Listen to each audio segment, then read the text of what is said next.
Hello students. देखिए, इससे पहले जो है वो हम लोग कार्बन और कंपाउंड जो था, कार्बन कंपाउंड एंड इट्स यौगिक जो चैप्टर चल रहे थे, यानी कार्बन और उसके यौगिक, उसमें हम लोग नामकरण पद्धति के बारे में पढ़ रहे थे, किस तरह से हाइड्रोकार्बन का नामकरण किया जाता है। और उसमें शायद बताए भी थे आपको कि इसको हम लोग यूपैक नेम के नाम से जानते हैं, यानी IUPAC। आज हम लिख दिए यहाँ पे IUPAC। इसका फुल फॉर्म होता है international union of pure and applied chemistry. तो इसी के तहत ये क्या है, एक्चुअली IUPAC जो है वो संस्था का नाम है, ऑर्गेनाइजेशन है, जिसमें वर्ल्ड के जितने भी कंट्री हैं सबके साइंटिस्ट वहाँ पे बैठते हैं और वही ये रूल बनाते हैं कि किसी भी हाइड्रोकार्बन का नामकरण कैसे हो। उसी रूल को फॉलो करते हुए किसी भी हाइड्रोकार्बन का नामकरण किया जाता है।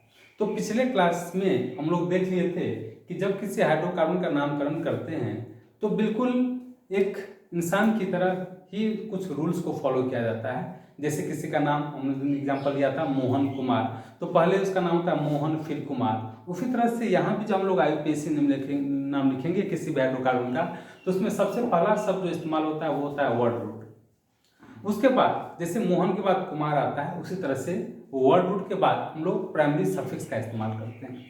हम बता भी दिए थे उस दिन कि जो वर्ड रूट है वो क्या बताता है, किसी भी हाइड्रोकार्बन में उपस्थित कार्बन परमाणुओं को बताता है कि कार्बन परमाणुओं की संख्या क्या है, और अलग अलग कार्बन परमाणुओं की संख्या के लिए अलग अलग वर्ड रूट इस्तेमाल किया जाता है, जैसे मिथ, ईथ, प्रोप, ब्यूट, एक्सेट्रा एक्सेट्रा। इसके बाद हम लोग इस्तेमाल किए थे जिसका नाम था प्राइमरी सफिक्स। ये प्राइमरी सफिक्स जो है वो बताता है कि किसी भी हाइड्रोकार्बन में उसके कार्बन परमाणुओं के बीच जो बंधन है, सहसंयोजक बंधन, वो किस तरह का है। क्योंकि हमने बताया था आपको कि ये जो सहसंयोजक बंधन है वो 3 तरह का होता है, एकल, द्वि और त्रि। तो किस तरह का सहसंयोजक बंधन है उसको वो बताता है। तो ये दोनों हम लोग देख लिए थे। आज हम लोग इस को आगे बढ़ाते हैं। तो मेरा तीसरा जो है, क्योंकि मैंने आपको पहले ही बताया था कि जो हाइड्रोकार्बन है उसका नाम हम लोग कम से कम 2 वर्ड में और अधिक से अधिक 5 वर्ड में देखेंगे, तो 2 वर्ड वाला हम लोग लिख लिए थे, लेकिन हम फिर से एक बार लिख रहे हैं। वर्ड रूट जो हम लोग का फॉर्मूला आएगा उसको हम एक बार और लिख ले रहे हैं। यहाँ पे सबसे पहले था वर्ड रूट, दूसरा था प्राइमरी सफिक्स, और आज जो तीसरा हम लोग का होगा वो होगा सेकेंडरी सफिक्स। सेकेंडरी सफिक्स इसमें दो हम लोगों को मालूम है, वर्ड रूट और प्राइमरी सफिक्स। ये चीज हम लोगों को मालूम है कि वर्ड रूट क्या करता है नामकरण में, उसका क्या योगदान है, और प्राइमरी सफिक्स का क्या योगदान है। लेकिन ये जो सेकेंडरी सफिक्स है उसके बारे में हम लोग नहीं जानते हैं। तो आज हम लोग उसी को आगे बढ़ाएंगे कि ये जो सेकेंडरी सफिक्स है या आखिर बताता क्या, ये क्या करता है। देखिए, सेकेंडरी सफिक्स किसी भी हाइड्रोकार्बन में उपस्थित जो फंक्शनल ग्रुप है, क्रियात्मक समूह है, उसको बताता है। पॉलिटेक्निक के लिए हम लोगों को मात्र 4 फंक्शनल ग्रुप के बारे में पढ़ना है। तो हम लोग एक एक करके पहले देख लेते हैं कौन कौन सा फंक्शनल ग्रुप है जिसको हम लोगों को इस्तेमाल करना है। तो सबसे पहला जो होगा वो होगा एल्कोहलिक ग्रुप। Alcoholic group. दूसरा कार्बोक्सिलिक एसिड ग्रुप। तीसरा एल्डिहाइडिक ग्रुप। और चौथा, फोर्थ नंबर जो है वो है कीटोन। तो ये 4 तरह के फंक्शनल ग्रुप हो गए, और इसी फंक्शनल ग्रुप के बारे में हम लोगों को पढ़ना है, क्योंकि जो सेकेंडरी सफिक्स है वो फंक्शनल ग्रुप को बताता है, और ये चारों फंक्शनल ग्रुप का नॉलेज होना हम लोगों को जरूरी है। तो इस तरह से हम लोग देखते हैं कि जब भी किसी हाइड्रोकार्बन का IUPAC नेम लिखा जाता है तो सबसे पहले वर्ड रूट का इस्तेमाल करते हैं, फिर प्राइमरी सफिक्स का, और इसके बाद सेकेंडरी सफिक्स का। तो उसमें 2 का इस्तेमाल हम लोग देख लिए थे। आज देखते हैं सेकेंडरी सफिक्स का। लेकिन इसके पहले हम लोगों को alcoholic group, carboxylic acid group, aldehydic group और कीटोन, इसके बारे में नॉलेज लेना जरूरी है। तो हम लोग एक एक करके देखते हैं। तो सबसे पहले चलेंगे हम लोग एल्कोहलिक ग्रुप के बारे में। एल्कोहलिक ग्रुप, देखिए ये जो अल्कोहलिक ग्रुप है, जैसे कि अभी आप जानते हैं कि हम लोग जितना भी अभी वर्ड रूट प्राइमरी सफिक्स इस्तेमाल किए, सबके लिए कोई ना कोई टर्म हम लोग डालते हैं, उसके लिए टर्म का इस्तेमाल करते हैं। तो अल्कोहलिक ग्रुप के लिए भी टर्म का इस्तेमाल करेंगे। जैसे किसी स्कूल में पढ़ने वाले बच्चे को आप दूर से ही उसके स्कूल ड्रेस से पहचान सकते हैं, उसी तरह से किसी हाइड्रोकार्बन में कौन सा फंक्शनल ग्रुप लगा हुआ है उसको जानने के लिए भी हम लोग उसके एक सिंबल का इस्तेमाल करेंगे। जैसे अल्कोहलिक ग्रुप जो है, इसके लिए जो सिंबल का इस्तेमाल होगा वो होगा बॉन्ड OH। ये देखिए, ये बॉन्ड OH। अगर किसी हाइड्रोकार्बन में इस तरह से बॉन्ड OH करके लगा रहे तो आप समझ जाएंगे कि वो अल्कोहलिक ग्रुप का ही हाइड्रोकार्बन है। और इसके लिए जो हम लोग टर्म यूज करते हैं वो क्या होता है वो होता है आपका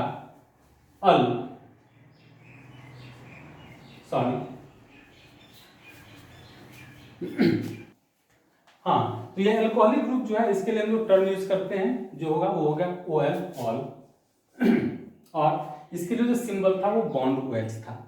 हम लोग एक एग्जांपल लेते हैं और एग्जांपल की सहायता से देखते हैं। जैसे जस्ट एक कंपाउंड हम हाइड्रोकार्बन लिख रहे हैं, सपोज कीजिए ऐसा है।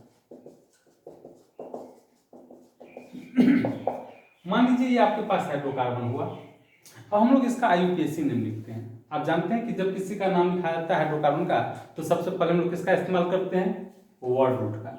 वर्ड रूट क्या बताता है हम लोगों को, कार्बन परमाणुओं की संख्या को बताता है। तो जब गिनते हैं इसमें कितने कार्बन परमाणु हैं, 1 2 3। तो इस हाइड्रोकार्बन में 3 कार्बन परमाणु है, तो 3 कार्बन परमाणु के लिए हम लोग क्या इस्तेमाल करते हैं, प्रोप। हमने आपको लिखाया था, उस दिन बोर्ड पे लिख दिया था, प्रोप इस्तेमाल करते हैं। ये लीजिए, ये प्रोप। अब वर्ड रूट के बाद किसका इस्तेमाल होता है, प्राइमरी सफिक्स का। प्राइमरी सफिक्स क्या बताता है, तो इस हाइड्रोकार्बन में कार्बन परमाणुओं के बीच किस तरह का बंधन है, ये देखिए। तो देखते हैं कि यहाँ पे कार्बन परमाणुओं के बीच में एकल सहसंयोजक बंधन है, और एकल सहसंयोजक बंधन के लिए हम लोग क्या इस्तेमाल करते हैं, टर्म ANE, N। लेकिन यहाँ इसका नामकरण पूरा नहीं हुआ, अब इसमें और कुछ भी जोड़ना है। क्या, तो पिछले क्लास में हम लोग जो 2 वर्ड वाला हाइड्रोकार्बन पढ़े थे उसमें सिर्फ प्राइमरी वर्ड रूट और प्राइमरी सफिक्स का इस्तेमाल था, उसमें फंक्शनल ग्रुप नहीं था। लेकिन इसमें हम लोग देखते हैं कि एक फंक्शनल ग्रुप भी जुड़ा हुआ है, और आप जानते हैं कि इस फंक्शनल ग्रुप को कौन बताता है, सेकेंडरी सफिक्स। यानी वर्ड रूट के बाद इस्तेमाल होगा प्राइमरी सफिक्स, और प्राइमरी सफिक्स के बाद इस्तेमाल होगा सेकेंडरी सफिक्स। तो यहाँ पे जो सेकेंडरी सफिक्स है वो जो फंक्शनल ग्रुप को बता रहा है, किस फंक्शनल ग्रुप को बता रहा है, तो अल्कोहलिक ग्रुप को। क्योंकि देखिए ये बॉन्ड OH, ये चीज देखिए, ये बॉन्ड OH जुड़ा हुआ है, और बॉन्ड OH इसके तरह से मिल रहा है, तो ये क्या चीज को बताएगा, अल्कोहलिक ग्रुप को। और अल्कोहलिक ग्रुप के लिए जो हम लोग टर्म इस्तेमाल करते हैं वो होता है, देखिए, OL ऑल। लेकिन यहाँ पे हम लोग क्या करना है, ऑल तो जोड़ना है, लेकिन ये रूल है कि 2 वॉवेल एक साथ नहीं हो सकते। यह ई है और यह ओ है, आप जानते हैं दोनों वॉवेल है, तो ऑल को यहाँ जोड़ने के लिए ई को मिटाना होगा, और ई को मिटा के उसके जगह पे हम लोग OL कर देंगे। ये हो गया प्रोपेनॉल। देखिए कितना आसान था इसका IUPAC नेम लिखना। एक और देखते हैं हम लोग। सपोज कीजिए कि इस तरह से एक हाइड्रोकार्बन है, इसी को आप लोग C2H5OH भी लिखते हैं, और C2H5OH एक ही चीज है दोनों। इसका हाइड्रोकार्बन, ये जो हाइड्रोकार्बन इसका नामकरण करते हैं हम लोग। तो देखिए आप कि इसमें सबसे पहले कहां से हम लोग इस्तेमाल करना जानते हैं, वर्ड रूट।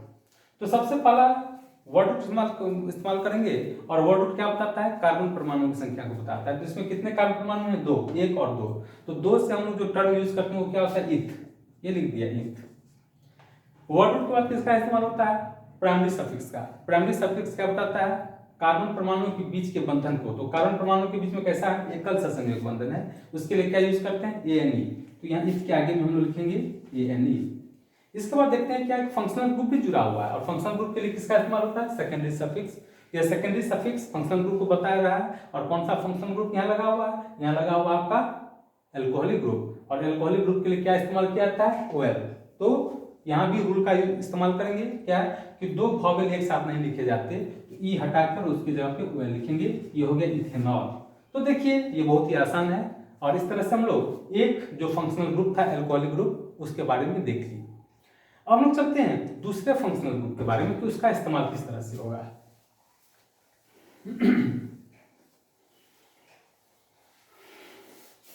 दूसरा जो फंक्शनल ग्रुप हम लोग को लेना है वो है कार्बोक्सिलिक एसिड ग्रुप। इसका जो आइडेंटिफिकेशन है वो है बॉन्ड COOH। इसको हम लोग ऐसे भी लिख सकते हैं bond C double bond O bond OH, एक ही चीज है दोनों। इसका इंटरनल बॉन्डिंग इस तरह का होता है। और इसके लिए जो हम लोग टर्म इस्तेमाल करेंगे वो होगा oic acid, OIC oic acid.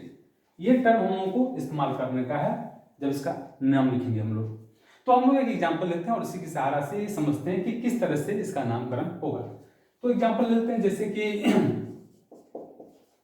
ये लीजिए CH3 CH2 CH2 COOH, ये देखिए इसका नामकरण करना है। तो नामकरण करने के लिए आप जानते हैं कि सबसे पहले इस्तेमाल किया जाता है वर्ड रूट का, वर्ड रूट, इसके बाद primary suffix, secondary suffix. Word root क्या बताता है? कार्बन परमाणु की संख्या को बताता है। कितने कार्बन परमाणु हैं? 1 2 3 4। 4 से हम लोग किसका इस्तेमाल करते हैं? ब्यूट का। इस 4 कार्बन परमाणु के लिए जो वर्ड रूट इस्तेमाल किया था वो होता है ब्यूट। इसके बाद प्राइमरी सफिक्स। प्राइमरी सफिक्स क्या बताता है? तो कार्बन परमाणुओं के बीच के बंधन को, देखिए ऐसा बंधन है सारा, सब सिंगल सिंगल बंधन है। और सिंगल बंधन के लिए जो हम लोग इस्तेमाल करते हैं वो होता है ANE। ये आगे मिल दिया ANE। अब क्या करना हम लोग को? तो सेकेंडरी सफिक्स, क्यों भाई सेकेंडरी सफिक्स का इस्तेमाल क्यों होगा? सेकेंडरी सफिक्स का इस्तेमाल इसलिए होगा क्योंकि सेकेंडरी सफिक्स फंक्शनल ग्रुप को बताता है। और यहाँ पे आप देख सकते हैं कि carboxylic acid group functional group के रूप में जुड़ा हुआ है। और इसके लिए जो हम लोग टर्म यूज करते हैं वो होता है ओइक एसिड।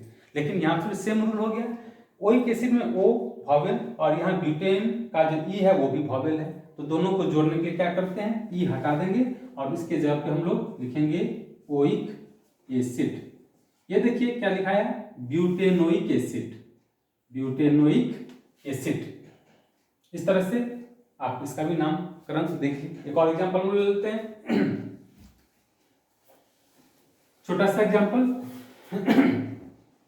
जैसे कि सपोज कीजिए इस तरह से है,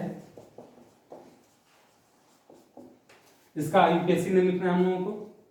सबसे पहले किसका इस्तेमाल होगा? Word root. क्या बताएगा? कार्बन परमाणु 1 2 3, 3 कार्बन परमाणु है तो 3 के लिए हम लोग यूज करते हैं वो होता है प्रॉप।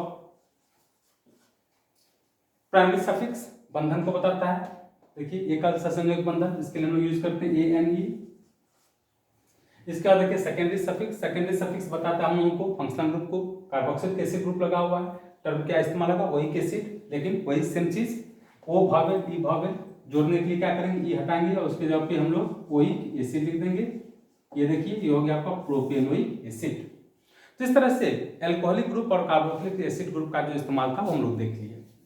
अब चलते हम लोग तीसरा जिसका नाम होगा एल्डिहाइडिक ग्रुप। एल्डिहाइडिक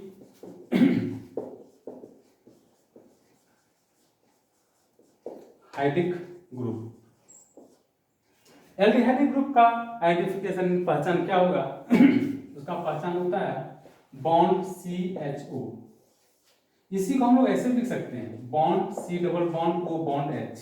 ये एक ही चीज है, दोनों अंदर का बॉन्डिंग ऐसा होता है। और इसके लिए जो हम लोग टर्म इस्तेमाल करेंगे वो होगा आपका ALL। क्या देखेंगे? एल्कोहलिक ग्रुप में होता है OL और एल्डिहाइडिक ग्रुप में इस्तेमाल होता है ALL। देखते हैं इसका एक एग्जांपल लेते हैं। सपोज कीजिए इस तरह से एग्जांपल है CH3 CH2 CH2 CH2 CHO। देखिए इसका यूपीएससी ने लिखना है। सेम चीज, सबसे पहले वर्ड रूट का इस्तेमाल करते हैं। क्या बताता है? ये कार्बन परमाणु को 1 2 3 4 5 से क्या इस्तेमाल होता है? पेंट। प्राइमरी सफिक्स क्या बताता है?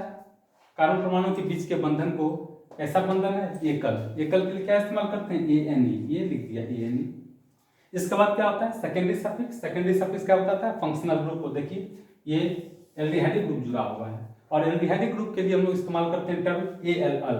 लेकिन उसको जोड़ने के लिए फिर सेम चीज क्या? तो AL में A जो है वो वॉवेल है और पेंटेन का ये E जो है ये भी वॉवेल है। जोड़ने के लिए क्या करेंगे हम लोग? E हटाएंगे और इसके जगह पे जोड़ेंगे AL। ये पढ़िए क्या हो गया एक साथ? पेंटेनल। ये भी देख लीजिए और आप कहेंगे तो एक एग्जांपल ले लेते हैं। जैसे सिंपल सा एग्जांपल मान लीजिए ये है, ये देखिए ये सिंपल ये आपका NCERT बुक में आपको मिल जाएगा ये। तो इसका यूपीएससी नेम क्या होगा? देखते हैं। सबसे पहले वर्ड रूट क्या बताता है, कार्बन। कितना कार्बन एटम, एक। क्या यूज करेंगे, मिथ। इसके बाद प्राइमरी सफिक्स क्या बताता है, कार्बन कार्बन कार्बन परमाणु के बीच के बंधन को। मैंने आपसे कहा था कि अगर किसी हाइड्रोकार्बन में 2 कार्बन परमाणु ना हो तो फिर कार्बन और हाइड्रोजन के बीच के बंधन को देखिए। तो कार्बन और हाइड्रोजन के बीच कैसा बंधन है, सिंगल। सिंगल के लिए क्या यूज होता है, ANE, ये लिख दिया ANE। और इसके बाद सेकेंडरी सफिक्स। सेकेंडरी सफिक्स क्या बताता है, तो फंक्शनल ग्रुप को, कौन सा फंक्शनल ग्रुप लगा हुआ है, ये एल्डिहाइड ग्रुप लगा हुआ है। क्या यूज करते हैं, टर्म AL जोड़ने के लिए। सेम चीज, ये भावेल, ई भावेल, ये हटा के इसके जगह हम लिखेंगे AL, ये हो गया आपका मिथेनल। तो इस तरह से ये भी हो गया। अब लास्ट जो फंक्शनल ग्रुप आपका बचा हुआ है उसका नाम है कीटोन। तो हम लोग देखते हैं कीटोन के बारे में।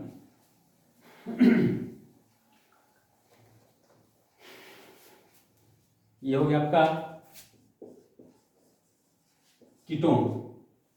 इसका आइडेंटिफिकेशन क्या होता है, इसका इस तरह से, bond C double bond O bond. यानी अभी तक जो 3 पहले जो हम लोग फंक्शनल ग्रुप पढ़े उसमें देखिए कि बॉन्ड सिर्फ एक ही तरफ होता है, लेकिन इसमें दोनों तरफ से बॉन्ड होता है, ये आप याद रखेंगे। और इसके लिए जो हम लोग टर्म यूज करते हैं वो होता है ONE, ओन। एक एग्जांपल लेते हैं इसके लिए। सपोज कीजिए CH3 C double bond O bond CH3। देखिए ये बीच में फंक्शनल ग्रुप हो गया आपका कीटोन का।